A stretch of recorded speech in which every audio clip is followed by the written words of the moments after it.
Tonight, we wander through a world where such things made perfect sense, where superstition was not ignorance, but logic applied to mysteries that had no other explanation, where the strange was simply ordinary. The medieval world was not our world. To enter it is to cross a threshold into a place where the rules we know dissolve like morning mist, where the familiar becomes strange and the strange becomes the only truth available. The people who lived in those centuries were not less intelligent than we are. They were not primitive. They were human beings, fully human, as curious and as frightened and as hopeful as anyone who has ever lived, navigating a world filled with forces they could not see, could not measure, could not control. They had no microscopes to reveal the bacteria that killed their children, no weather satellites to explain the storms that destroyed their crops, no psychology to name the conditions that made some minds wander into darkness. What they had instead was pattern. What they had was observation passed down through generations. What they had was faith, in God, in tradition, in the accumulated wisdom of grandmothers who remembered what their grandmothers had told them about how to survive in a world that offered so few guarantees. And so they developed beliefs that we now call superstitions. They hung horseshoes above their doors to ward off witches. They covered mirrors when someone died so souls would not become trapped. They believed that the seventh son of a seventh son could heal with his touch, that mandrake roots screamed when pulled from the earth, that bread blessed by a priest could reveal a thief by the simple act of choking him. These beliefs were not random. They followed their own internal logic. They addressed real fears with the tools available to minds that had not yet been given the explanations we take for granted. To dismiss them as foolishness is to miss what they truly were: humanity's attempt to impose order on chaos, to find meaning in suffering, to believe that the universe was not indifferent, but was instead a place where actions had consequences, where protection was possible, where the invisible forces that shaped life could be understood, and perhaps, with the right words, the right rituals, the right objects, hung in the right places, controlled. Tonight we wander through that world, not to mock it, not to feel superior to it, but to understand it, to sit with the fears that shaped it, to honor the hopes that sustained it, to recognize in those distant ancestors something of ourselves. For we too seek patterns. We too fear what we cannot explain. We too perform small rituals, knocking on wood, avoiding the number 13, crossing our fingers, that echo across centuries from a time when such gestures were not superstition, but survival. The night is long. The medieval world awaits.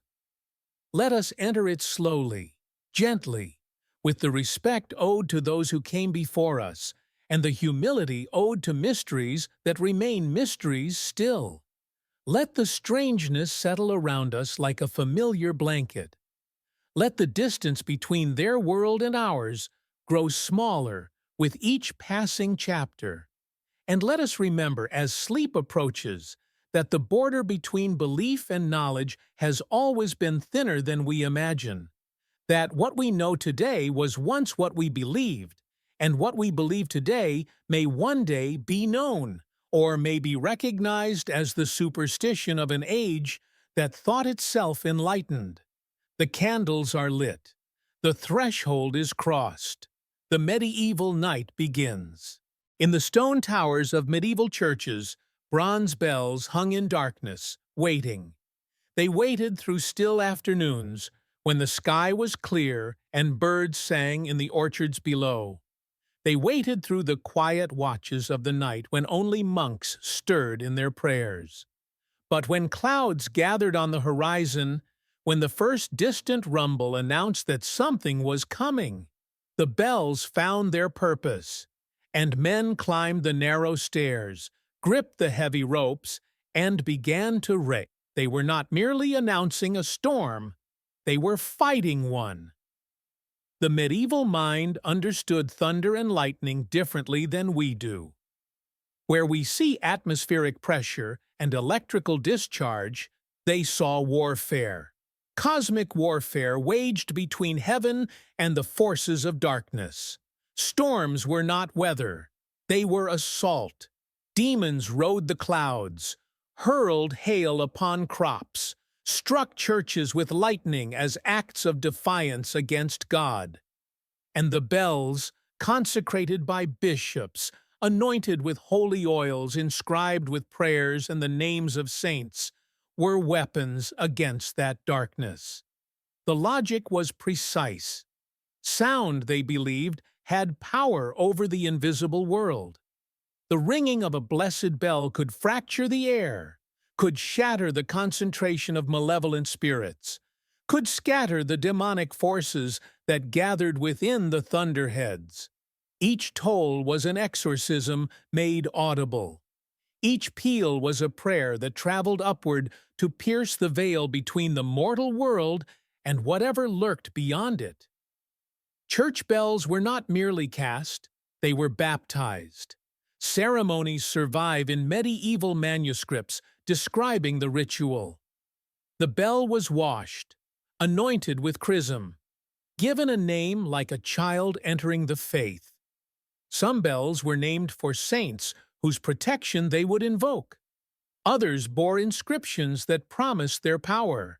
I break the lightning. I scatter the winds. I call the living. I mourn the dead. The words were carved into bronze that would outlast the hands that made it, the voices that blessed it, the generations that would ring it in times of terror. And the terror was real. Medieval people lived close to the land in ways we can barely imagine. A single hailstorm could destroy a year's harvest. A lightning strike could burn a barn filled with winter grain, could kill livestock, could set an entire village ablaze in an age when buildings were timber and thatch and water came from wells that took time to draw. The economic devastation was absolute. The spiritual interpretation was inevitable. Something had attacked them. Something had to be fought. So when thunder rolled across the darkening fields, the bell ringers climbed their towers and rang. They rang through the wind and the rain. They rang as lightning flashed closer. They rang with the desperate faith of those who believed that the sound of sacred bronze could push back the tide of darkness, could remind the demons that this place was protected, that God's servants would not yield without a fight. The tragedy is that they died. They died by the hundreds across the centuries, struck by the very lightning they sought to banish. The bell towers were the highest points in most villages, and the bell ringers stood within them, gripping wet ropes connected to metal bells. During electrical storms, they were perfect conductors. They were perfect targets. Church records from across Europe document the deaths. Ringers found slumped beside their ropes. Ringers whose bodies bore the branching marks that lightning leaves upon flesh. Ringers who gave their lives in service to a belief that could not protect them. Yet the practice continued. For centuries it continued. Because faith is not measured by survival. Because the deaths were interpreted not as proof that the bells failed, but as evidence that the battle was real, that the demons were strong, that the fallen ringers were martyrs who had given everything in defense of their communities. Because to stop ringing would be to surrender, to admit that the storms could not be fought, that the villages lay helpless beneath a sky that cared nothing for their prayers. Some regions developed elaborate protocols. In parts of Germany, the bells were rung in specific sequences, believed to be most effective against particular types of storms. In France, certain bells were considered more powerful than others, their reputations spreading across provinces, their names spoken with reverence by those who had survived storms that struck neighboring villages while sparing their own. The correlation was enough. The belief was sustained. It was not until the 18th century when Benjamin Franklin's lightning rod offered an alternative protection, one that actually worked, that directed electrical current safely into the ground, that the practice began to fade. But it faded slowly. Some communities resisted the new technology, seeing it as a lack of faith, as a surrender to worldly solutions when spiritual ones should suffice. The bells had protected their ancestors. The bells would protect them still. Today, the bells hang silent in towers across Europe. Some are still rung to mark the hours, to call the faithful, to celebrate weddings and mourn the dead. But they no longer ring against thunder. The storms pass overhead, and no one climbs the narrow stairs with wet rope in hand, with prayer on their lips, with the belief that bronze and faith together could hold back the sky, yet something lingers. When storms gather and the wind rises, when lightning flickers on the horizon, and the ancient bells sway slightly in their cradles, one might imagine for a moment that they remember, that they wait still for the hands that once gripped their ropes, that they hold within their bronze the echoes of all those peals sent upward into darkness, all those prayers made audible, all that desperate human courage facing forces it could not understand but refused to surrender to. The bells that warded off thunder, the faith that rang through storms, the silence that remains when the ringing ends and the rain continues falling on villages that survive now through different protections, different understandings, different ways of facing the darkness that still gathers in the clouds above us all. In the dim light of medieval justice, where truth hid behind silence and guilt wore the same face as innocence, there existed a practice so strange it seems born from dream rather than from law. It was called cruentation, from the Latin cruentare, to make bloody, and it rested upon a belief that would seem impossible to us now, that a murdered body remembered who killed it and would bleed afresh when the murderer drew near. The dead, it was believed, retained a flicker of awareness. The blood, it was said, testified. Picture a village square in 13th century Germany. A body lies upon a bier, cold for days now, the wounds that killed it visible to all. The suspect stands nearby, brought by constables who have found no other evidence, who have heard whispers but cannot prove what whispers suggest. The crowd gathers, the priest prays, and then the suspect is led forward, is made to touch the corpse, a hand upon the chest, fingers upon the wound, while the witnesses watch and wait for the dead to speak. And sometimes the records tell us the dead did speak. Blood flowed from wounds that had been dry. Fluid seeped from flesh that had been still. The body moved or seemed to move, as if recoiling from the touch it recognized. The crowd gasped. The verdict was rendered. The murderer was revealed by the victim itself, by testimony that no living witness could provide. The practice was not folk superstition alone. It was law. Legal codes in Germany, Scotland, England, and across continental Europe formally recognized cruentation as evidence. Court records survive documenting cases where the bleeding of a corpse was cited in verdicts, where men and women were condemned because a body seemed to respond to their presence. King James I of England, who would later commission the translation of the Bible that bears his name, wrote about cruentation in his treatise on witchcraft, affirming its validity, explaining the theology that made it possible. That theology was intricate. The medieval understanding held that the soul departed the body slowly, not all at once. For some time after death, hours, days, perhaps longer in cases of violent ending, something of the person remained. The body was not merely empty vessel, but was a kind of threshold, a space between life and death where the departed spirit might still perceive, might still remember, might still seek the justice that violent death demanded. The blood was the life, as Scripture said, and the blood remembered. There was also the doctrine of divine providence. God, it was believed, would not permit murder to go unpunished. The universe was moral. Actions had consequences that extended beyond what human courts could discover. If human witnesses failed, if human investigation could not find the truth, then God Himself would provide evidence.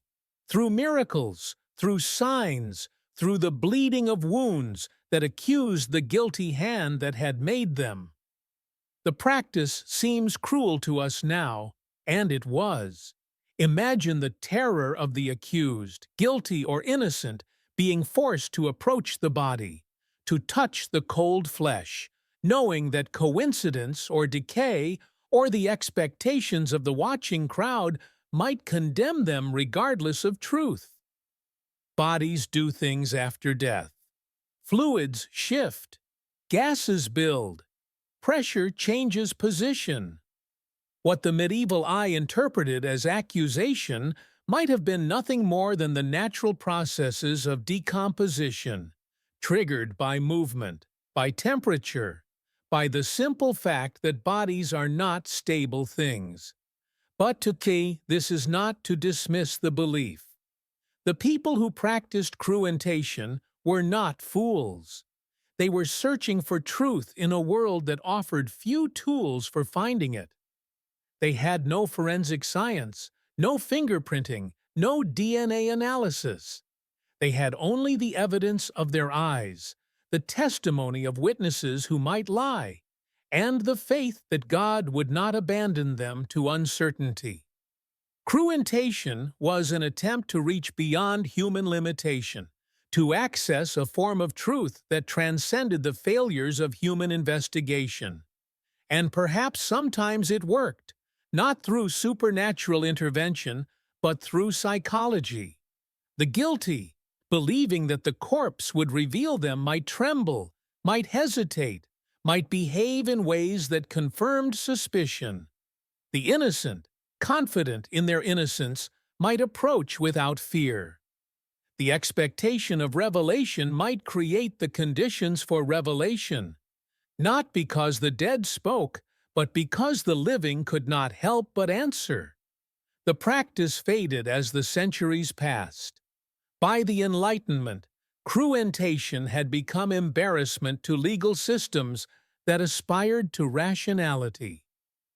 The last recorded cases appear in the 17th century, relics of a worldview that was giving way to different assumptions about evidence, about proof, about the relationship between the natural and supernatural worlds. The corpse became merely corpse, evidence to be examined by physicians rather than consulted like oracles. But something of the old belief persists. We still speak of murder crying out for justice. We still feel that the dead deserve answers, that violent death creates a kind of debt that must be paid.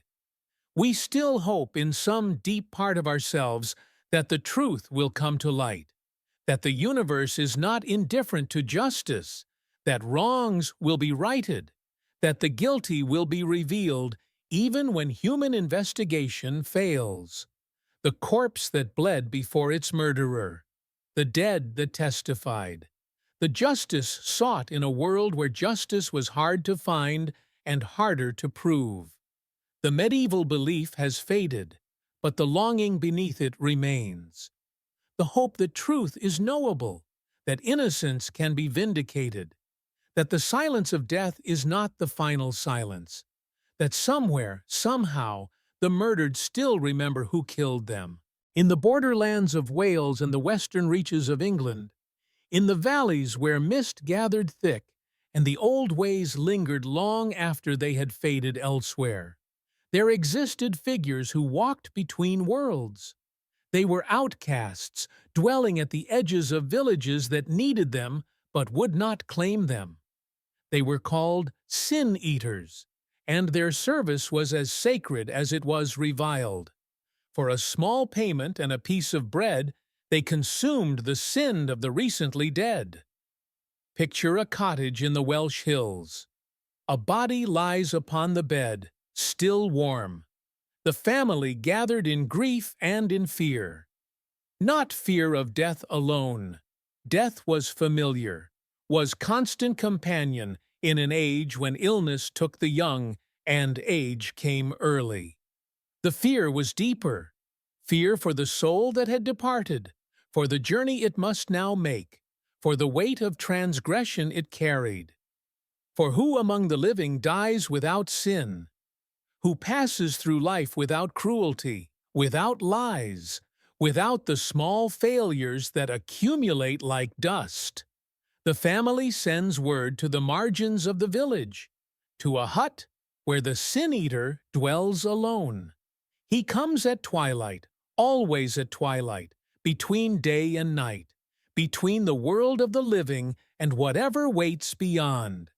He enters the cottage without greeting, approaches the body without prayer. Bread is placed upon the chest of the corpse, sometimes with ale or salt.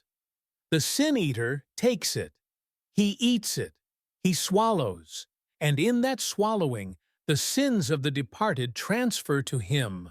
The lies, the angers, the lusts, the envies, all the unnamed shames that the dying could not confess, all the failures that clung to the soul like chains, all of it passes from the dead into the living, from the one who has escaped into the one who remains. The family pays what has been agreed. The sin-eater leaves.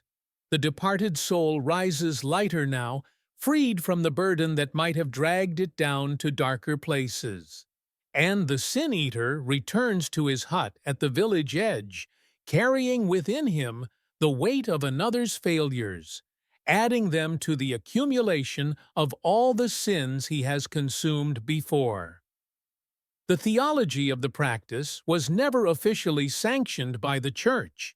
Indeed, the Church condemned it when it noticed it at all. But the belief that sin was almost physical, that it could be absorbed and transferred, ran deep in medieval thought. Christ himself had taken on the sins of humanity, had borne them, had suffered for them, had made redemption possible through his own flesh. The sin-eater was a kind of dark mirror of this salvation, a human figure doing on a small scale what the divine had done on a cosmic one. But the mirror was dark indeed. The sin-eater was not honored for his service. He was shunned. Contaminated by the sins he had consumed, he could not enter the church, could not share the communion table, could not walk freely among those whose burdens he had taken. He was necessary. Families desperate to ease the passage of their loved ones would not abandon the practice. But he was untouchable. He was reviled for the very service that gave him purpose. And when the sin-eater himself died, there was no one to eat for him, no one to take the sins he had accumulated, his own and those of all the others he had served. He was buried without ceremony, often in unconsecrated ground, left to face whatever judgment awaited alone, carrying the weight of the entire community's failures into whatever darkness received him. The practice persisted longer than we might expect. Records of sin-eating appear into the 18th and even 19th centuries, traces of a belief that refused to die even as the world around it changed. The last known sin-eater, Richard Munslow, died in 1906 in Shropshire, England. He was not outcast. By then, the practice had become more memorial than magical, a tradition rather than a literal transaction. But his tombstone was restored in 2010, a recognition that something important had been lost, that his strange service deserved remembrance.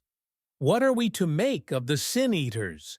To dismiss them as superstition misses their profound humanity. They addressed a real fear, the fear that our failures will follow us beyond death, that the weight we carry in life will burden us in whatever comes after. They offered comfort to the grieving, assurance that the departed would not face judgment alone, that someone had taken the burden, that love could provide this final service, even when the beloved was beyond reach. And they remind us that every community has those who carry burdens for others. The therapists who listen to trauma, the priests who hear confessions, the caregivers who absorb the suffering of those they tend. The work changes form, but the pattern persists. Some among us take on the darkness, so that others might walk lighter. The sin-eater's hut stands empty now. The bread is no longer placed upon the chest. The sins of the dying go with them unabsorbed, or are addressed through different rituals, different theologies, different ways of hoping that death is not merely ending. But somewhere in the borderlands, where mist gathers and the old ways are not entirely forgotten, the memory of those solitary figures lingers, the ones who came at twilight, who swallowed what others could not bear, who carried the weight of transgression so that others might be free. When death visited a medieval household, and death visited often, was familiar guest at every hearth, one of the first acts was not prayer alone. Before the candles were lit, before the body was washed, before the mourning began in earnest, someone would move through the house attending to the mirrors. Every reflective surface was covered with cloth. Every glass was turned to face the wall. Every basin of water was emptied, lest it catch and hold what should be released. For the people of that age believed mirrors were dangerous. Not in themselves. In daily use they were simply tools, aids to vanity, luxuries that the wealthy displayed and the poor lived without. But in the presence of death, mirrors became something else. They became gateways. They became traps. They became surfaces thin enough for souls to pass through, and once passed through, to become ensnared. The logic was intricate. The medieval understanding of reflection was not ours. They saw the image in the glass and wondered, what is this double? This shadow self that moves when I move, that watches when I watch, that seems to breathe when I breathe. The reflection was mystery before science explained it, was phenomenon that suggested depths beyond the surface, was proof that the visible world contained dimensions that ordinary sight could not fully penetrate. If the reflection contained something of the self, some fragment, some echo, some portion of the soul made visible, then what happened when the body died? The soul was departing, was beginning its journey to judgment and whatever lay beyond. But the reflection remained. The mirror still held the image of what had been. And if the departing soul glimpsed itself in that glass, if it saw what it was leaving behind, If it paused to gaze upon its own fading form, might it not become confused? Might it not become trapped? Might it not linger in the reflection, unable to complete its passage, caught between worlds in a prison of silver and glass? The variations across regions were many. In some traditions, it was believed the deceased might see their reflection and refuse to depart, might become attached to the image that still showed them as they had been in life, might remain as ghost or revenant haunting the house they could not leave. In others, the danger was to the living. Those who glimpsed themselves in a mirror during mourning risked drawing death's attention, risked weakening their own souls through proximity to the departed, risked being pulled toward the threshold that their loved one had crossed. Some believed the mirror might capture the soul entirely, not merely delay it, not merely confuse it, but trap it permanently. Hold it in endless reflection, neither alive nor properly dead, unable to reach heaven or find rest, condemned to exist within the glass until the mirror itself was shattered, releasing whatever it had caught into uncertain freedom. The covering of mirrors spread beyond death itself. Some traditions required mirrors to be covered during sleep, lest the soul that wanders during dreams become lost in reflection. Others covered mirrors during illness, protecting the weakened soul from surfaces that might steal what little strength remained. The mirror became a site of vulnerability, a place where the boundary between self and image, between soul and shadow, between the world we inhabit and the worlds we cannot see grew dangerously thin. The wealthy had more to fear. They had more mirrors, more surfaces, more opportunities for souls to be caught. The poor had fewer concerns, their cottages containing little that reflected clearly, their losses mourned without the ritual of covering, because there was nothing to cover. The superstition was, in this way, tied to status, to the luxury goods that marked prosperity and the anxieties that accompanied them. When did the mirrors become safe again? After the mourning period ended, a period that varied by region and by the relationship to the deceased. The cloths were removed, the mirrors were uncovered, the household returned to normal. The danger passed, the soul presumably departed to its proper destination. But one wonders what the family felt in that moment of uncovering. Did they peer into the glass with fear, searching for some trace of the one who had died? Did they feel relief when only their own faces looked back? Did they trust that the precaution had worked? Or did doubt linger, a quiet wonder whether something remained that should have been released? The practice has faded, but has not entirely vanished. In some Jewish traditions, mirrors are still covered during Shiva, the week of mourning, though the explanations offered now tend toward psychology rather than soul-catching, suggesting that mourners should not be concerned with appearance during grief, that vanity has no place in loss. The form persists while the content has changed, the gesture echoing across centuries from a time when the explanation was literal, when the danger was real, when mirrors were not merely glass but gateways that required vigilance. And perhaps something of the old understanding lingers in how we feel about our reflection still. The slight unease of catching our own eye unexpectedly. The sense that the figure in the mirror is not quite us, is somehow other, is watching, rather than merely reflecting.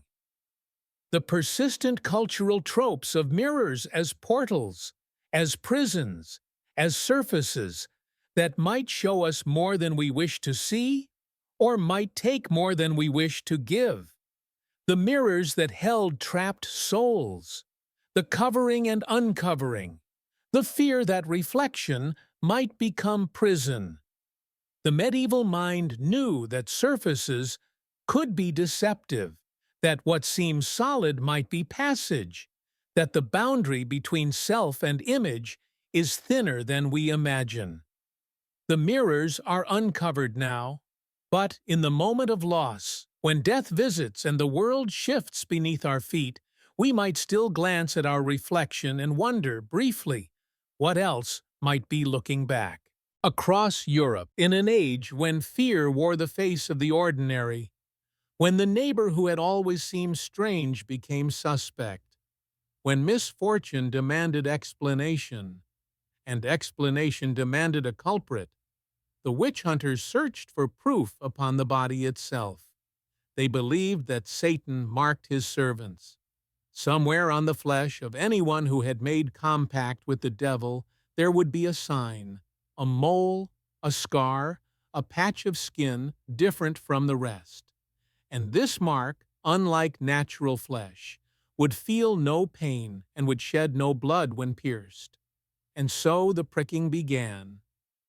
Picture a woman in a dim chamber, a woman who has been accused, who has been dragged from her home by neighbors she once trusted, who stands now before men who hold her fate in their hands. The examination begins.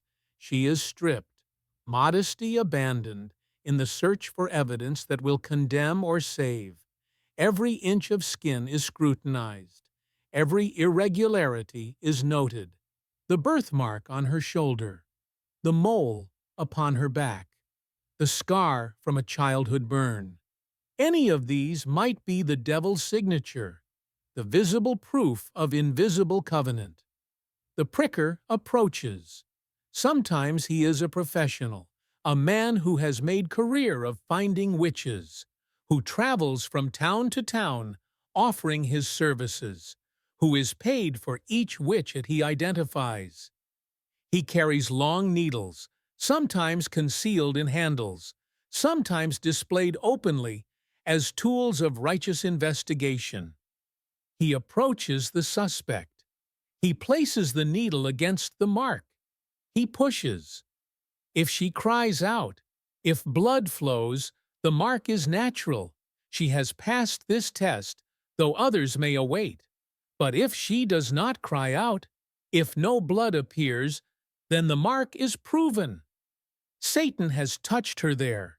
She has given herself to darkness. The evidence is written upon her own body, testimony that no words can refute. The terrible science of this superstition operated on multiple levels. First, there were the natural phenomena misinterpreted as diabolical. Birthmarks are common. Moles appear on almost every body. Scars from illness, from work, from the ordinary accidents of life.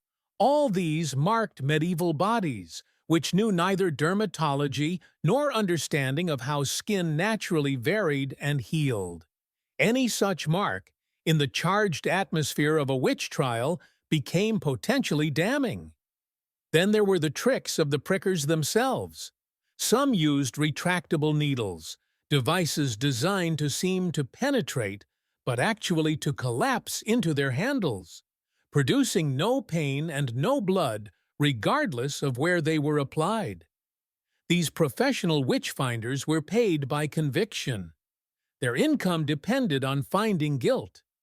The retractable needle guaranteed that they would find what they were paid to find, would discover the devil's mark on anyone they examined, would condemn the innocent with tools designed for deception.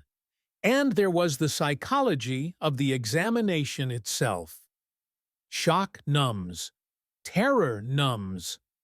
The dissociation that trauma produces can make the body feel distant, can reduce sensation, can make pain seem to come from far away. A woman who had been stripped, who had been handled, who had been accused of crimes that carried death. Such a woman might not feel the needle, might not cry out, might not bleed because her body had retreated from the horror of what was happening to it. The examination created the conditions for the result it sought. The records preserve the names of those who died. In Scotland, where witch hunting was particularly intense, thousands were executed, most of them women, many of them elderly, many of them merely different in ways that drew suspicion. The mark upon their skin, whether natural or found through fraud, became the evidence that justified their deaths. Their bodies testified against them or were made to testify, and the testimony was accepted by courts that believed themselves to be defending Christian society against genuine supernatural threat. How do we understand such belief? Not as simple cruelty, though cruelty was its instrument. The people who pricked, who examined, who condemned genuinely believed in the existence of witches, genuinely believed that Satan was active in the world, genuinely believed that the marks they found were real evidence of real compacts with real evil. They were wrong, tragically, murderously wrong, but they were not cynical. They thought they were protecting their communities. They thought they were doing God's work. The witch trials faded as the centuries passed, as Enlightenment skepticism challenged the assumptions that had sustained them. The last executions for witchcraft in Europe occurred in the 18th century. The pricking needles were put away. The professional witch-finders lost their profession.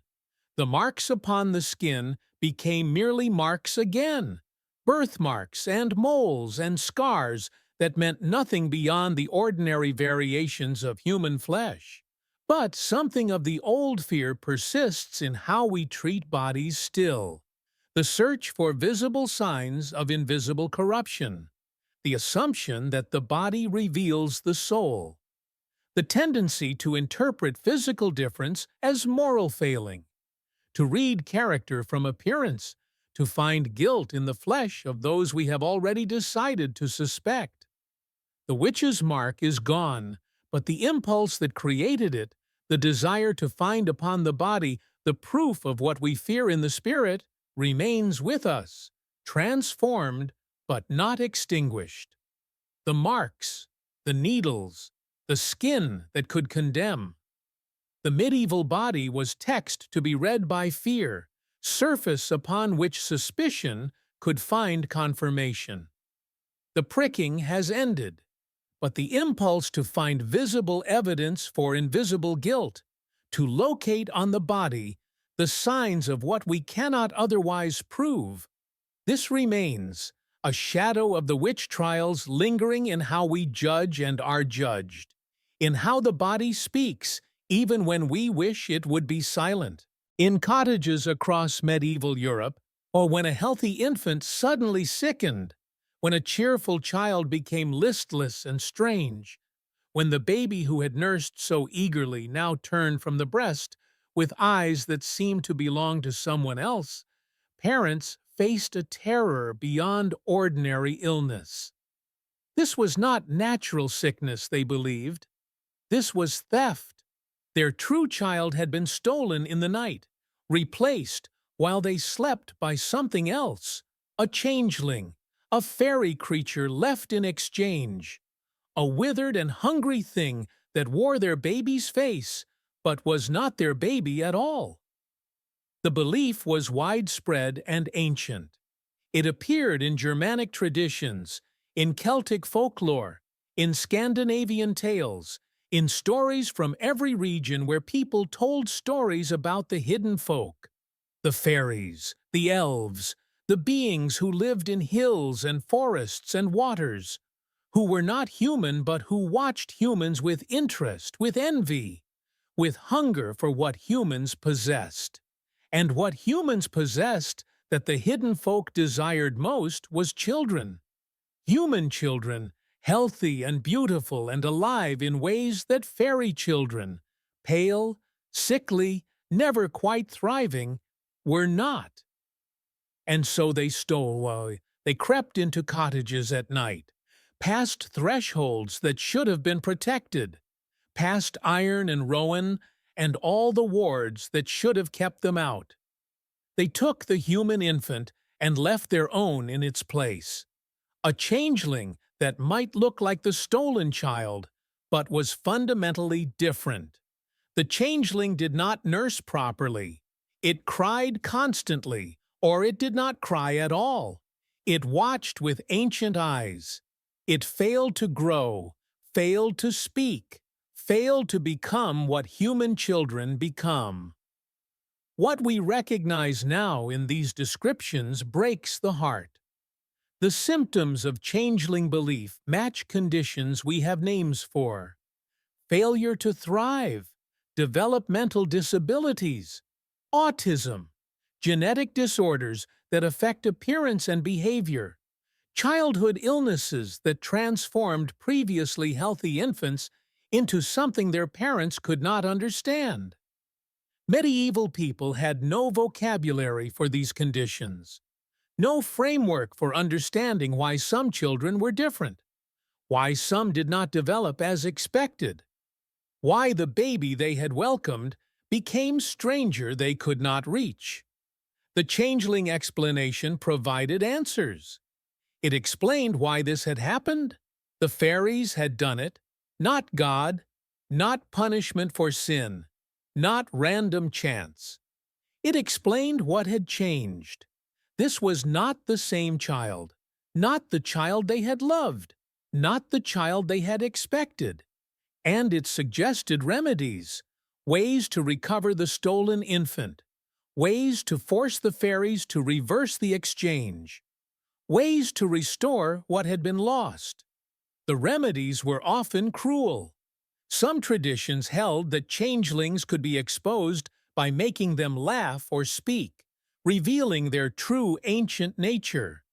A mother might brew eggshells, pretend to make beer in them, and the changeling, unable to resist commenting on something so absurd, would exclaim, "I am old, so old, but I have never seen beer brewed in eggshells," and thus reveal itself.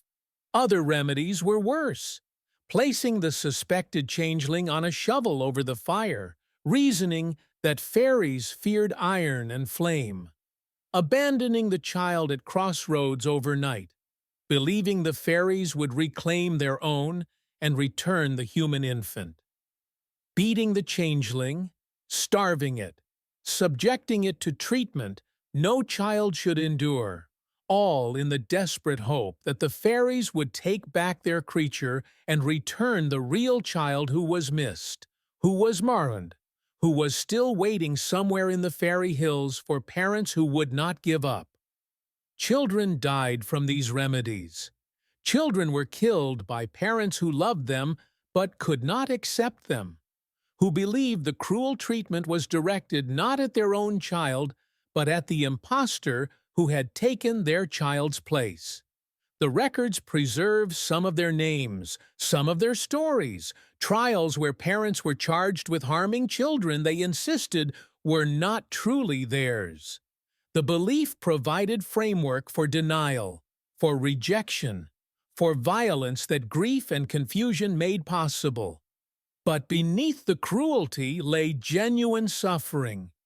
The suffering of parents who could not understand why their child had changed, who searched for explanations where no explanations existed, who would have done anything to recover the baby they remembered. The changeling belief was not random cruelty. It was an attempt to make sense of loss that made no sense, to find agency where there was only chance, to preserve hope that somewhere the real child still lived and might still be recovered. The belief faded as medicine advanced, as conditions received names and treatments, as the mysterious changes that transformed children became understood as illness or disability rather than fairy theft. Today we do not blame fairies when development differs from expectation. We have specialists and therapies and support systems that did not exist in medieval cottages. We have understanding that they lacked, compassion that they struggled to maintain in the face of mystery. But something of the old grief persists, the sense that the child we expected is not the child we received. The mourning for what we imagined before reality arrived. The adjustment that every parent of every child must make between the dream and the actual, between the anticipated and the present. The changelings are gone, explained away by knowledge that medieval parents could not possess. But the longing remains, the wish that things were different, the hope that somewhere the child we imagined still exists, the slow and difficult work of loving the child who is here rather than the child who was never more than dream. In the shadow of medieval gallows, where the condemned swung in chains until flesh fell from bone and bone became lesson to those who passed below, there grew, according to belief, a plant of terrible power. The mandrake, with its forked root that resembled the human form, its leaves like spread hands reaching from the earth, was said to germinate where the bodily fluids of the hanged dripped into the soil. It was nourished by execution. It grew from death. And when pulled from the ground it screamed, a shriek so dreadful that any who heard it directly would die upon the spot. The belief was ancient and widespread. Josephus wrote of the mandrake in the 1st century. Hildegard of Bingen discussed its properties in the 12th. Throughout the medieval period, the mandrake occupied strange territory between medicine and magic, between natural plant and something more, a thing that seemed almost alive, almost aware, almost capable of protest when disturbed. The root itself invited the comparison. Mandrake roots naturally fork, creating shapes that with little imagination suggest arm and legs, torso and head. Some roots seemed male, others female. Charlatans enhanced the resemblance, carving features, adding hair made from grass or grain, selling the results as genuine mandrakes to those who could not find or could not risk harvesting their own. The market for mandrakes was real, because the uses were believed to be many: fertility charm, love potion ingredient, anesthetic for surgery, cure for numerous ailments, protection against evil spirits, aid to prosperity and luck. But the harvest was dangerous. The scream could not be heard without consequence. And so elaborate rituals developed for safe extraction. The ground around the mandrake was loosened, but the root was not pulled by human hand. Instead, a dog was brought to the gallows shadow, a dog tied by rope to the mandrake's stalk, a dog called away by its master who had stuffed his ears with wax or fled beyond the scream's reach. The dog, obeying the call, pulled the mandrake free. The mandrake screamed. The dog died. But the harvester survived, and the root with all its power was his. The sacrifice of the dog, a creature used to extract something too dangerous for humans to touch, echoes through the ritual like a dark note. The medieval relationship with animals was complex. They were property, were food, were workers, were sometimes loved, but were rarely granted the moral standing that would make their sacrifice troubling in the way the sacrifice of a human would be. The dog was expendable. The mandrake was not. The transaction made sense within a worldview that ranked beings by their usefulness and their proximity to human soul. What the mandrake actually did, separated from legend, was real enough. The plant contains tropane alkaloids, scopolamine and atropine, that have genuine psychoactive and anesthetic properties. Medieval physicians used mandrake for pain relief, for sedation before surgery, for inducing sleep. The drowsiness it produced, the strange visions it could generate, the altered states it created, all these effects were real, were observable, were useful. The mystical properties attributed to the plant were built upon a foundation of actual pharmacological effect. But the scream? The death of all who heard it?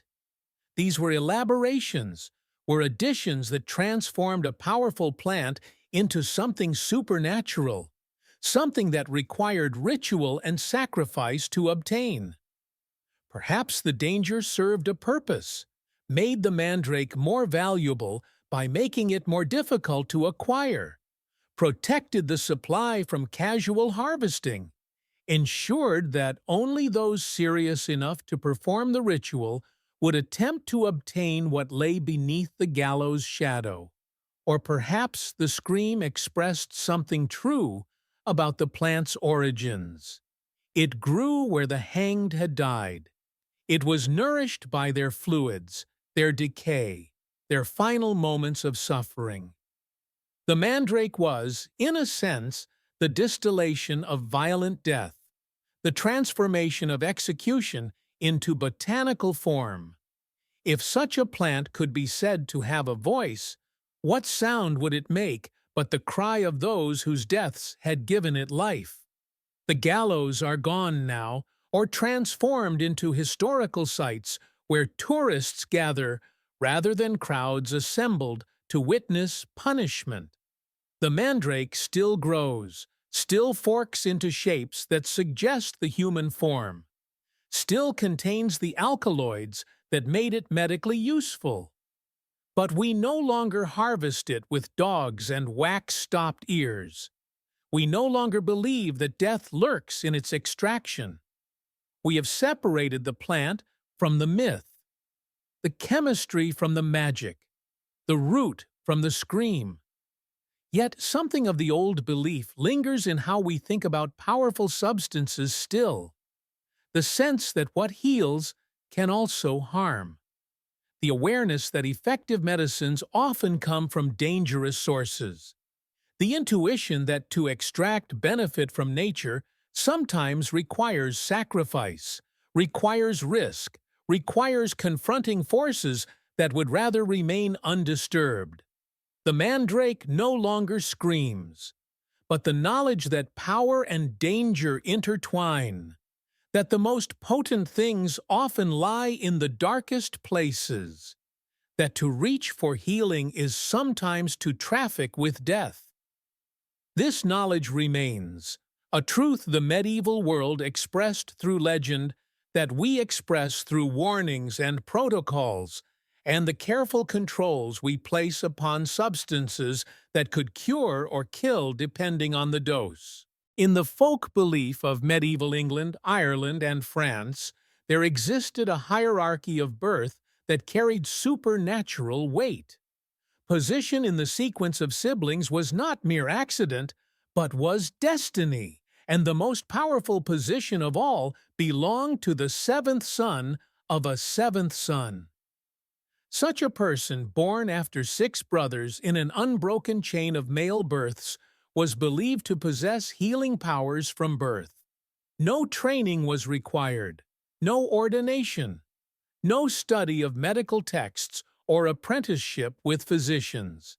The gift was in the blood, in the sequence, in the sacred mathematics of family. The power was specific.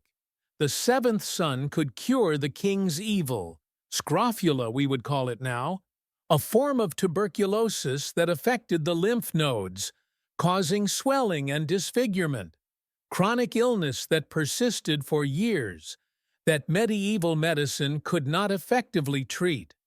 The seventh son needed only to touch the afflicted area, his hands upon the swollen glands, his breath upon the diseased flesh, his presence in the same room as the suffering. These were believed to be enough. The disease would fade. The patient would heal. The gift would be confirmed. The belief reflected a broader medieval understanding that the physical world was saturated with spiritual significance. Numbers were not arbitrary. 7 was sacred, was the days of creation, was the sacraments, was the deadly sins and heavenly virtues, was completion and holiness encoded in mathematics. A sequence of 7 sons, each seventh in his own generation, concentrated this sacredness in a single individual. The concentration produced power. The power manifested as healing. The parallel with royal touch made the belief more plausible. Kings of England and France, from the medieval period into the 18th century, were believed to possess the power to cure scrofula through their anointed hands. Edward the Confessor was credited with the gift. The ceremony was elaborate. Monarchs would touch hundreds, sometimes thousands of sufferers, would distribute coins as evidence of the healing bestowed. The practice was so common that scrofula itself was called the king's evil, the disease that kings could cure. The 7th son was the peasant version of this royal gift. What monarchs possessed through divine appointment, the 7th son possessed through divine mathematics. Both versions rested on the same assumption, that certain individuals, through birth or anointing, carried within them a power that could not be learned, could not be purchased, could only be received as gift and exercised as calling. And some did exercise it. Records survive of 7th sons who made their living as healers, who traveled from village to village, offering their touch to those afflicted with scrofula and other ailments. Some charged for their services. Others accepted only what the healed chose to give. Some were revered as local saints. Others were suspected of witchcraft, their power ambiguous in a world where any supernatural ability might come from either God or devil. Did the healing work? The question is both simple and complex. Scrofula, as a form of tuberculosis, can go into remission on its own. Symptoms can wax and wane over months or years. A touch received during a period of hope, in the context of belief and community support, might coincide with natural improvement that would have occurred regardless. The belief that one had been healed might itself affect how symptoms were perceived and reported. The psychological dimension of healing, the comfort of being touched, of being seen, of receiving the full attention of someone believed to have power.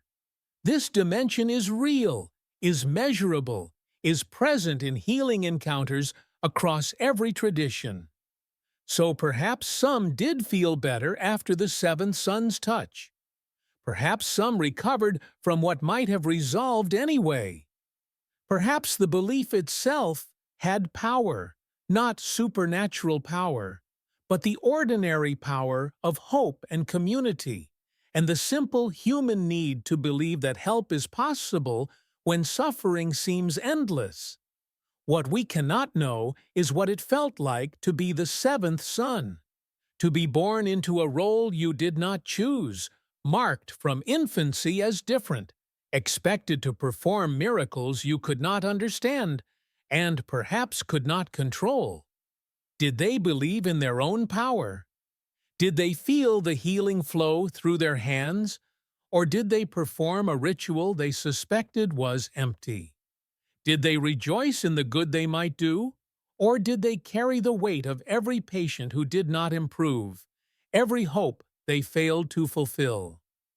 The 7th son is gone now, absorbed into a world that no longer counts siblings with supernatural significance, that no longer expects healing from touch alone. But the longing remains, the wish that some among us might carry gifts that could ease our suffering, that healing might be simple, that power might flow from person to person through nothing more than presence and intention. The physicians have replaced the seventh sons.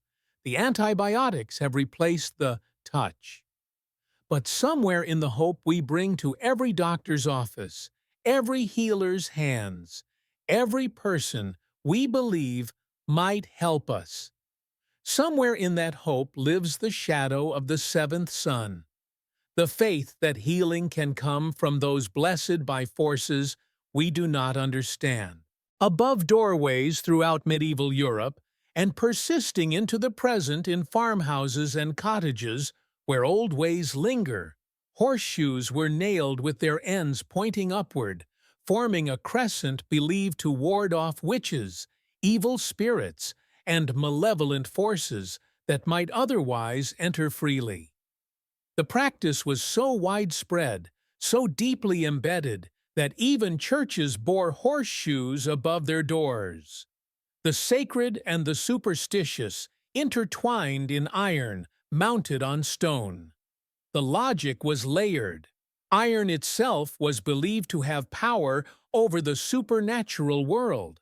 Fairies feared it. Cold iron, the folklore called it, the metal that could wound what ordinary steel could not touch. Spirits were repelled by iron's presence, could not cross thresholds where iron stood guard, could not work their mischief in homes protected by the metal that had conquered the ages of stone and bronze. The blacksmith, who worked with fire and iron daily, was regarded as figure of power, someone who stood at the boundary between ordinary craft and something older, someone whose work with primal elements gave him authority over forces that ordinary folk could not command.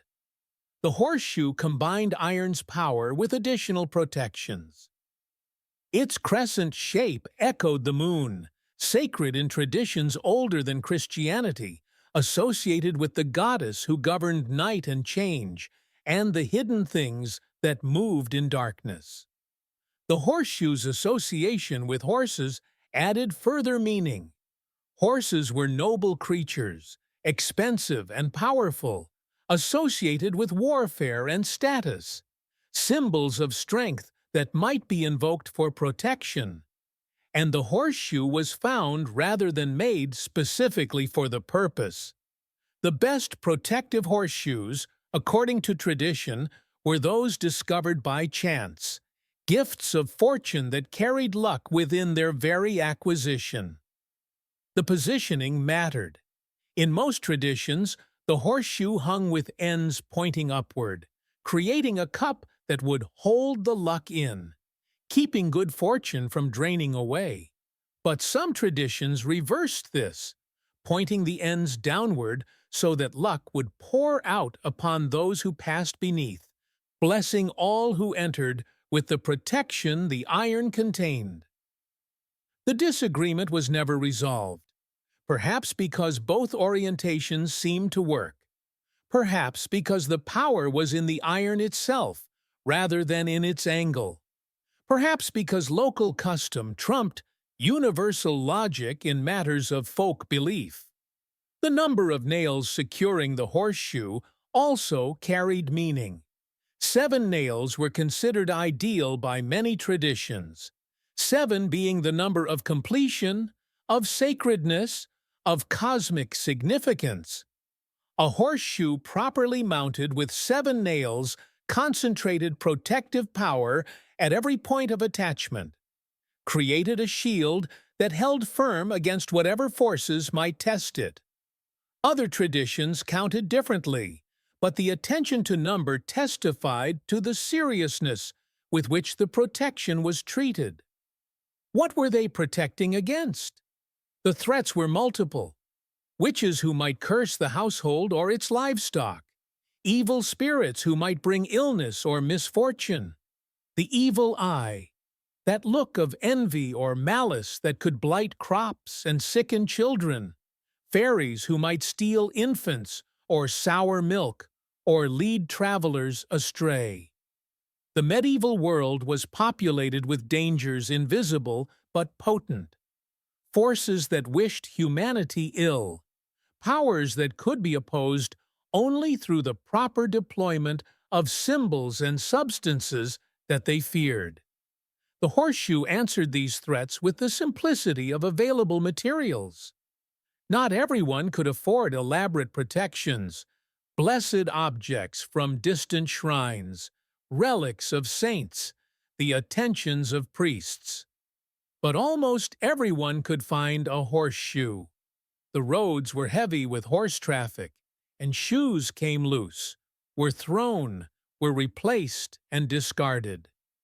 A found horseshoe was free protection, available to the peasant as well as the lord. Democratic in a way that other defenses were not. The practice persists. Drive through rural areas today, and you will see horseshoes above doorways still, some mounted by residents who believe as their ancestors believed, others placed as decoration, or as acknowledgement of tradition whose origins have been forgotten. The protection continues to be invoked even by those who would laugh if asked whether they actually feared witches. The iron holds its post. The threshold is guarded. Whatever walks in darkness finds the crescent mounted and waiting. And perhaps there is wisdom in the persistence, not because witches are real in the way medieval people believed, not because evil spirits literally cannot cross iron-protected thresholds, but because the practice itself addresses something genuine, the human need to protect what we love, to mark our homes as places of safety, to believe that some barrier exists between the dangers of the outside world and the vulnerable space where we sleep and gather and raise our children. The horseshoe answers this need. It stands as symbol of our refusal to be helpless, our determination to act against whatever threatens, our faith that protection is possible even when we cannot fully name what we are protecting against. The blacksmith's work endures. The crescent hangs above the door, and something in us still responds to the sight, still feels, however faintly, the reassurance of iron mounted in its place, guardian against forces that the rational mind denies but the dreaming mind still fears. In the courts of medieval Europe, the accused were not always human. Pigs that killed children, rats that devoured stored grain, weevils that consumed crops, roosters that laid eggs, an impossibility that nonetheless warranted investigation and judgment. All could be summoned before judges, represented by lawyers, tried according to established legal procedure, and if found guilty, executed or excommunicated with all the solemnity accorded to human justice. The animal trials were not mockery, not theater, not legal curiosity for the entertainment of bored courts. They were earnest proceedings, recorded in documents that survive to astonish us, conducted by judges and lawyers who believed they were fulfilling genuine obligation. The charge would be read, the defense would be mounted, the evidence would be considered, the verdict would be rendered, and the sentence would be carried out, hanging for domestic animals, excommunication, or formal curse for vermin that could not be individually caught and killed. The pig trials are most numerous and most disturbing. Pigs wandered freely in medieval villages, scavenging through streets, entering homes where doors stood open, coming upon unattended infants with tragic frequency. When a pig killed or injured a child, the animal was arrested, physically restrained, held in custody, brought before the court in chains as any human defendant might be. The charge was murder. The evidence was the injury or death. The defense, for the pig was entitled to legal representation, might argue that the animal had acted without malice, that it lacked the capacity for criminal intent, that it should be treated with mercy despite the harm it had caused. But the verdicts were usually guilty, and the sentences were carried out with elaborate ceremony. The pig might be dressed in human clothing, vest and gloves and sometimes hat, as if to emphasize that it was being treated as the human criminal it was replacing in the dock. It would be led to the scaffold. The executioner would perform his office. The crowd would witness justice done. The records would note that the law had been satisfied. Why? The question presses from across the centuries. Why treat animals as moral agents? Why give them trials they could not understand, defenses that made no sense for beings without reason, sentences that seemed to assume guilt of a kind that only humans can bear? One explanation is legal. Medieval law required a response to harm. An injury demanded accountability. A death demanded justice. When a pig killed a child, the community could not simply shrug. Something had to be done. Someone or something had to answer. The trial provided framework for that answer, transformed grief and outrage into procedure, allowed the community to process what had happened through ritual that imposed order on chaos. Another explanation is theological.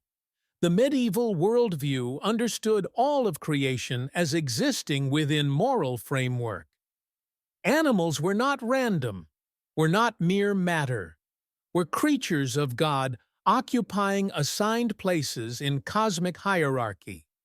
When an animal disrupted that hierarchy, when it took human life, it had violated the order that God had established. The trial was response not just to the immediate harm, but to the cosmic disorder that the harm represented. A third explanation is pragmatic. The trial and execution of a dangerous animal removed that animal from the community. The pig that had killed once might kill again. The sentence addressed future threat as well as past harm. The elaborate procedure legitimized what might otherwise have been simple slaughter, transformed necessary action into legal act, protected those who killed the animal from any charge that they had acted without authority. And then there were the insect trials, the cases where rats or weevils or other vermin were summoned before ecclesiastical courts, represented by lawyers who argued earnestly on their behalf, subjected to excommunication or curse when they failed to appear or failed to cease their depredations. These trials seem even stranger than the pig cases. How does one summon a swarm? How does one excommunicate a beetle? But the trials had purpose. They demonstrated that the Church had authority over all of creation, that its jurisdiction extended to creatures great and small, that nothing existed outside the moral order it administered. They provided ceremony for communities suffering crop damage they could not otherwise address. The trial and formal curse gave the feeling of action even when practical action was impossible.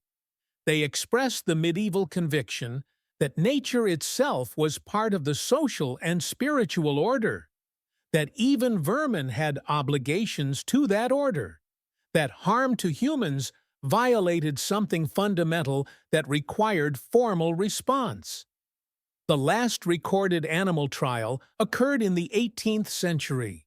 A dog convicted of participating in robbery, executed alongside its human accomplices. The Enlightenment was already underway, and the age of animal trials was ending, replaced by legal systems that restricted moral agency to humans alone, that no longer imagined that pigs could be murderers or rats could be excommunicated. But something of the old impulse persists. We still want someone to blame when harm occurs. We still want accountability, response. the sense that wrongs have been addressed. We no longer try animals in court, but we do destroy dogs that bite, do eliminate wildlife that threatens, do impose consequences on creatures that cross the boundaries we have drawn. The trials are gone. The execution of what harms us continues. And somewhere beneath our modern framework, the medieval conviction lingers that the world should make sense, that harm should be answered, that even beings without understanding of justice should somehow be subject to it. When theft occurred in a medieval village, when grain vanished from the common store, when coins disappeared from the counting house, when precious objects could not be found, and when the culprit hid among the innocent, wearing the same face as the honest, sharing the same bread as those they had wronged, the community sometimes turned to the bread itself for justice. This was the trial by corsned, from the Anglo-Saxon words for oath and morsel, the ordeal of blessed bread that would reveal what human investigation could not discover. The procedure was simple in its elements and profound in its implications. A piece of bread, usually barley bread, was consecrated by a priest. Prayers spoken over it, blessings invoked, the ordinary substance transformed by sacred words into instrument of divine judgment. The suspects, all who might have committed the theft, all who denied their guilt, were gathered. One by one they approached. The priest placed the consecrated morsel in each mouth. The accused chewed, the accused swallowed, and the watching community waited to see what God would reveal. If the bread went down easily, if the suspect swallowed without difficulty, then innocence was indicated. The body had accepted what was blessed. The soul harbored no guilt that would prevent the sacred from passing through. But if the suspect choked, if the bread stuck in the throat, if swallowing became impossible, if the morsel refused to be consumed, then guilt was manifest. The body itself had testified. The truth had emerged from flesh that could not be compelled to lie. The theology was precise. The Eucharist, the central sacrament of medieval Christianity, transformed bread into the body of Christ. Consecrated bread was therefore holy, was touched by divine presence, was substance that partook of the sacred in ways ordinary bread did not. And the sacred could not coexist with sin. A soul stained by guilt, a person carrying the weight of unconfessed transgression, could not receive what was holy. The body would rebel. The throat would close. The communion of blessed and guilty was impossible. The psychology was equally precise, though in ways the medieval practitioners did not articulate. Fear closes throats. Guilt produces anxiety that manifests physically. A person who knows they are guilty, who approaches the trial knowing the bread should choke them, who believes with the certainty of faith that God will reveal their crime, such a person might well find swallowing difficult. The expectation of choking might produce the choking. The belief in the ordeal might make the ordeal work.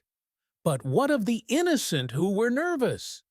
What of those falsely accused, whose terror at being suspected might produce the same physical symptoms as guilt? What of those whose throats were dry with fear, whose bodies refused to cooperate with minds that knew themselves blameless? The corsned made no allowances for psychology, drew no distinctions between the choking of guilt and the choking of terror. Innocence wrongly convicted was attributed to hidden sins, perhaps to guilt the innocent themselves did not recognize, to the mysterious workings of divine judgment that humans could not fully comprehend. The ordeal was not unique to bread. Trial by water, where the accused was thrown into blessed water, and floating indicated guilt because pure water rejected the impure, operated on similar principles. Trial by fire, where the accused carried heated iron, and the healing or festering of the burns indicated innocence or guilt, trusted the same divine intervention. Trial by combat, where disputants fought, and victory indicated God's favor toward the truthful party, assumed the same universe where justice was not merely human concern, but divine guarantee. All these ordeals assumed that God would intervene in human justice, that he could not permit the innocent to suffer, that he would reveal truth when human investigation failed, that the universe was fundamentally moral, was actively governed, was responsive to the needs of communities seeking to distinguish right from wrong. The faith was enormous. The stakes were absolute. The bread that stuck in the throat could mean death, exile, loss of everything that made life livable. The ordeals faded as the medieval period ended. The Fourth Lateran Council in 1215 prohibited clergy from participating in trials by ordeal, removing the ecclesiastical blessing that had made the practices possible. Slowly, secular courts developed alternative methods: evidence, testimony, investigation, the tools that would eventually become modern legal procedure. The blessed bread was set aside. The divine intervention was no longer invoked. Justice became human responsibility, for better and worse. But the longing persists, the wish that truth could be so simply discovered, the hope that the guilty would be compelled to reveal themselves, that the universe itself would separate the innocent from the culpable. We no longer choke suspects with blessed bread, but we still seek technologies of truth, lie detectors, voice stress analysis, brain scanning, each promising to reveal what words might hide. The corsned is gone. The quest for certainty in a world of deception continues. And perhaps the bread understood something we have lost. Perhaps there was wisdom in the ritual that made justice communal, that gathered suspects and witnesses and the whole village together, that created ceremony around the question of who had wronged whom. The modern lie detector is administered in private rooms by technicians. The corsned was administered in the presence of all, making justice visible, making the community participant in the discovery of truth. Something was lost when the bread was set aside.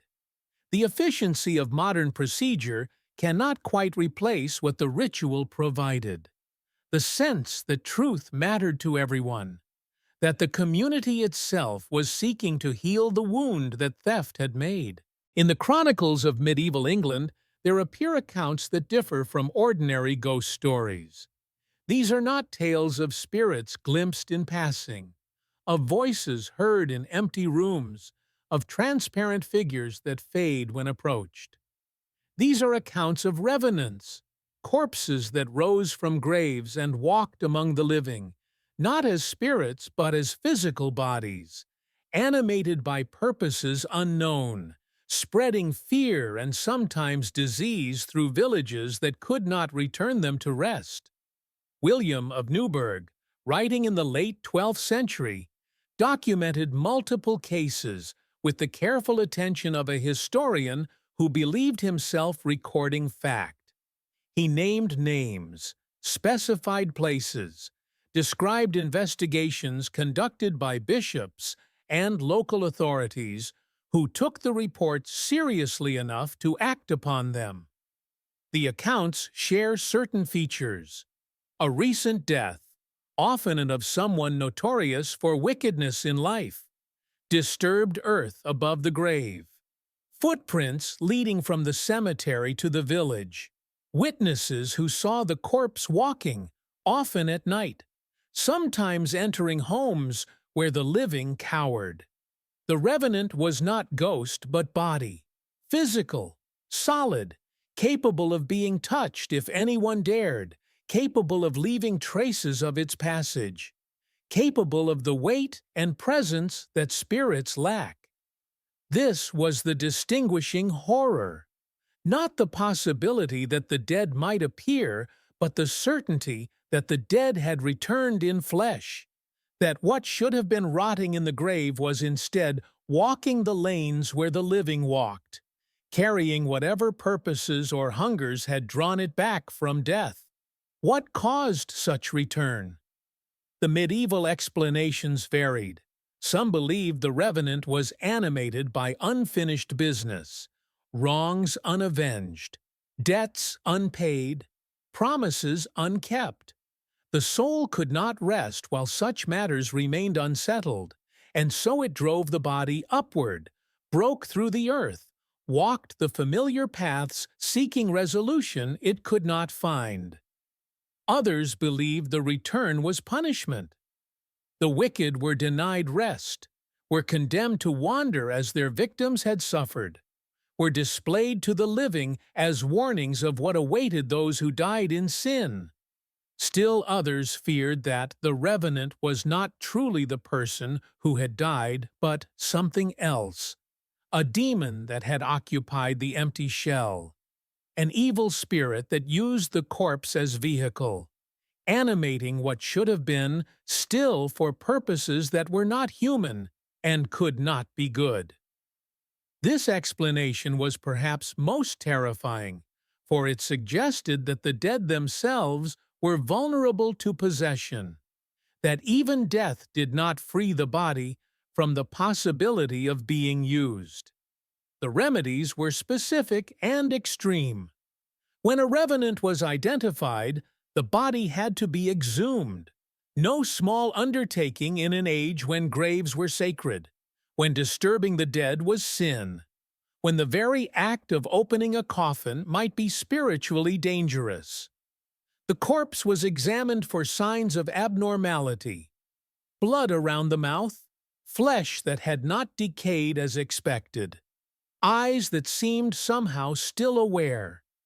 Then the body was destroyed, burned completely, reduced to ash that could not reconstitute, or the heart was removed and burned separately, or a stake was driven through the chest to pin the corpse to the earth it had escaped. The accounts describe these procedures with the matter-of-fact detail of medical reports. The body of such and such, found in such condition, treated in such manner, with such result. The revenant was laid to rest.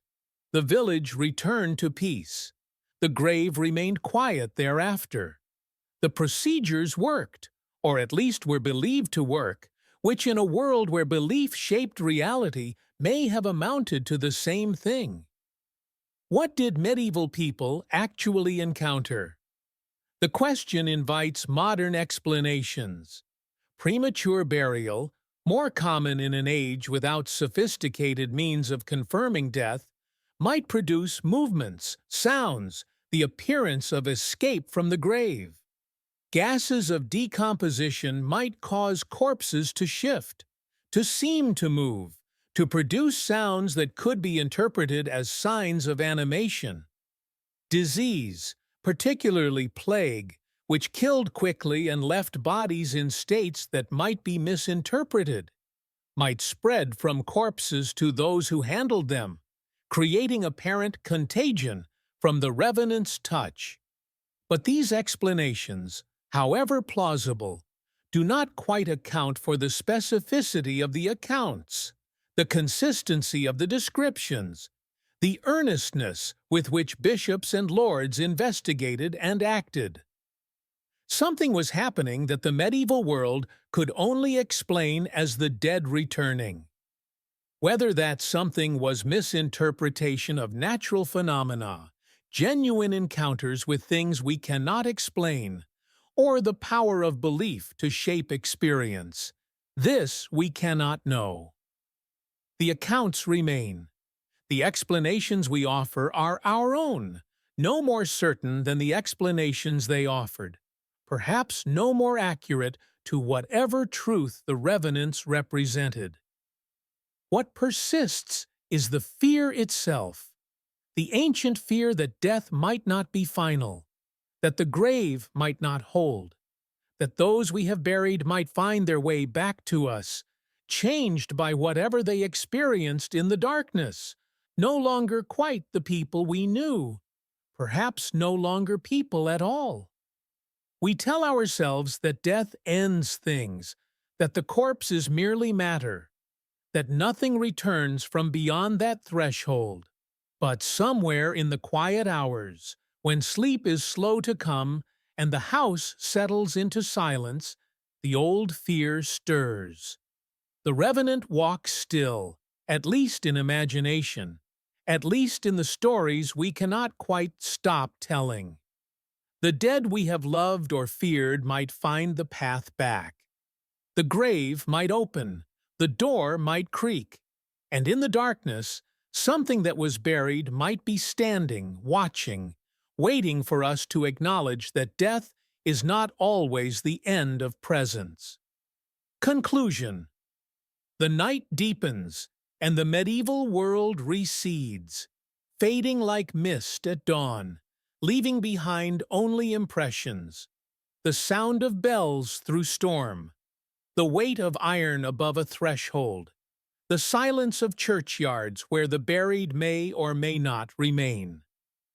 We have wandered through a world that believed differently than we believe, that feared things we no longer name, that sought protections we no longer need, or no longer know we need.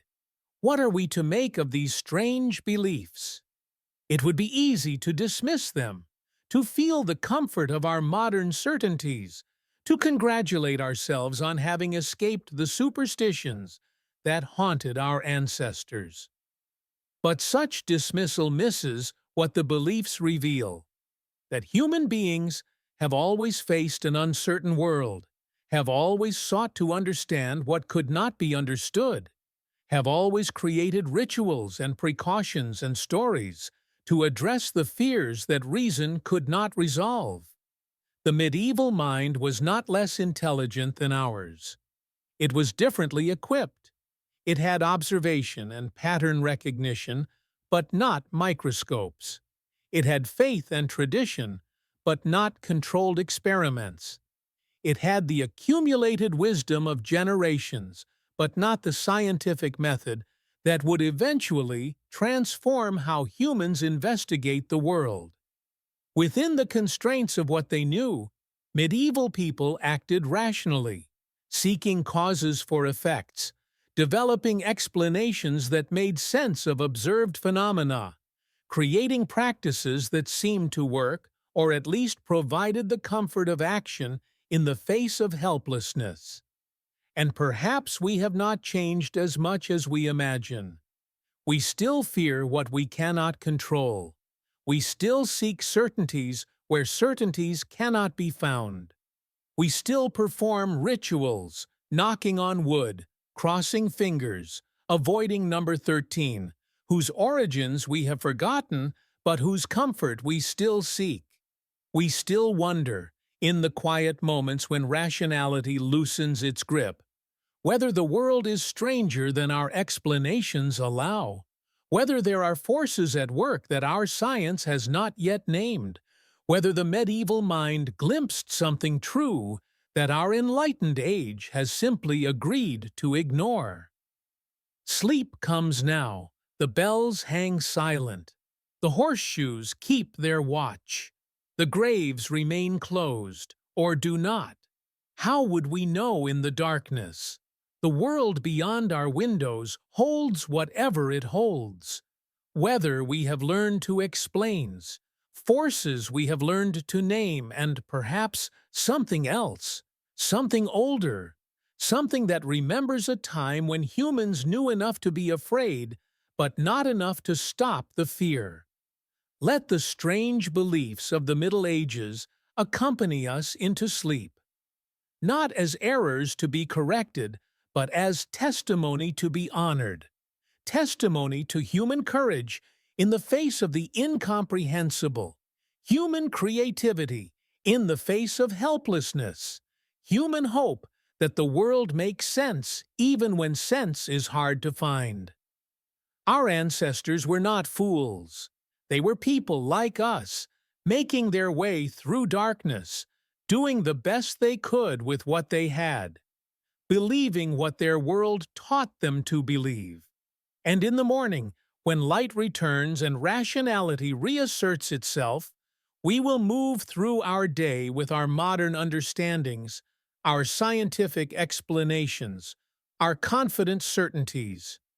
But somewhere in the back of the mind, the medieval world will linger, a reminder that we too are making our way through darkness, that we too have beliefs future generations may find strange, that we too are doing the best we can with what we have, trusting explanations that may prove incomplete, protected by precautions that may prove insufficient.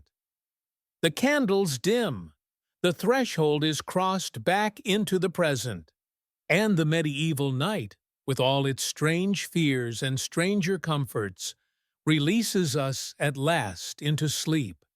That small death we practice every night, that journey into darkness from which we trust we will return, that threshold between worlds that we cross with barely a thought, taking for granted the return that our ancestors never quite dared assume.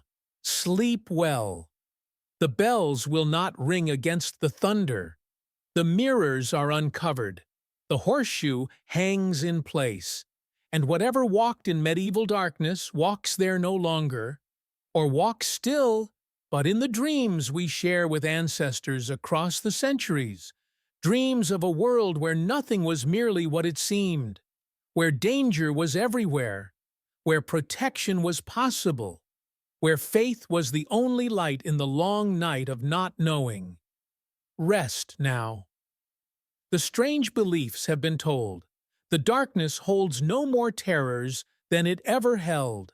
And tomorrow is another day in a world that still contains mysteries, still offers fears, still invites us to make sense of what defies sense, to find courage when courage seems impossible, to believe that somehow, despite everything, we are not alone in the darkness. Good night.